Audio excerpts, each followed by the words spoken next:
جس نے روزہ رکھ کر بھی بدزبانی اور جھوٹ نہ چھوڑا تو اللہ تعالیٰ کو اس کا کھانا پینا چھوڑ دینے سے کوئی غرض نہیں۔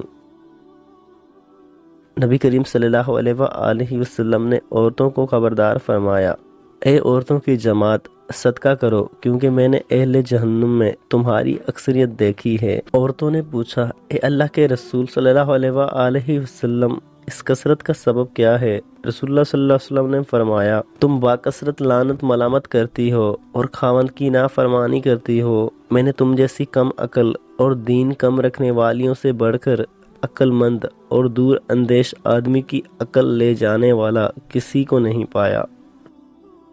جب تم میں سے کسی کا روزے کا دن ہو تو نہ دل لگی کی باتیں کرے اور نہ ہی شور و گل کرے، چنانچہ اگر کوئی اس کو گالی گلوچ کرے یا اس سے لڑے تو کہہ دے کہ میں روزے سے ہوں۔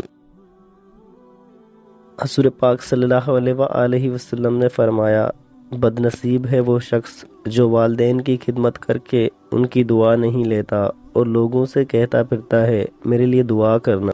بد نصیب ہے وہ شخص جو فجر کے وقت سویا رہتا ہے اور لوگوں سے تنگی رزق کا شکوہ کرتا ہے۔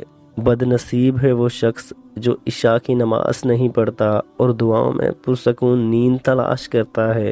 بد نصیب ہے وہ شخص جس نے ماہ رمضان پایا اور اپنے رب کو راضی نہ کر سکا، اور آپ صلی اللہ علیہ وآلہ وسلم نے یہ بھی فرمایا، جس نے میری ایک حدیث سنی اور دوسروں تک پہنچائی، قیامت کے روز اس کے لیے میری شفاعت واجب ہوگی۔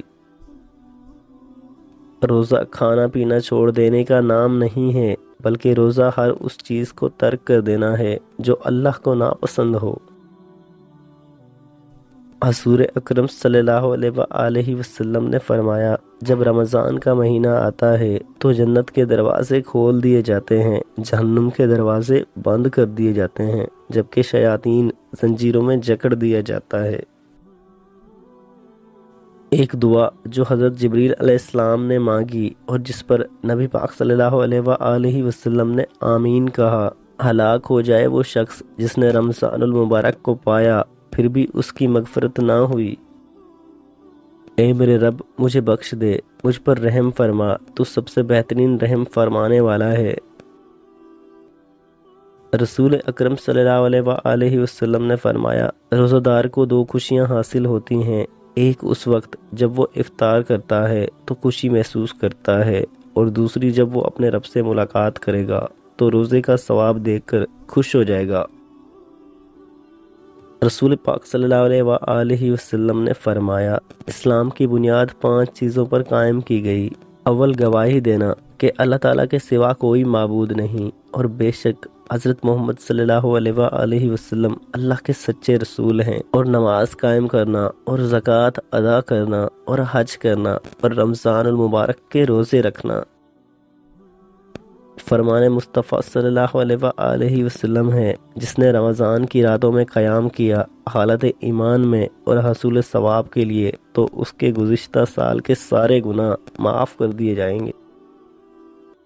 حضرت ابو سعید رضی اللہ تعالیٰ عنہ سے روایت ہے، انہوں نے فرمایا کہ میں نے رسول پاک صلی اللہ علیہ وآلہ وسلم کو ارشاد فرماتے ہوئے سنا کہ جس آدمی نے ایک دن اللہ تعالیٰ کے راستے میں روزہ رکھا، اللہ تعالیٰ دوزخ کی آگ کو اس کے منہ سے 70 سال کی مسافت تک دور کر دے گا۔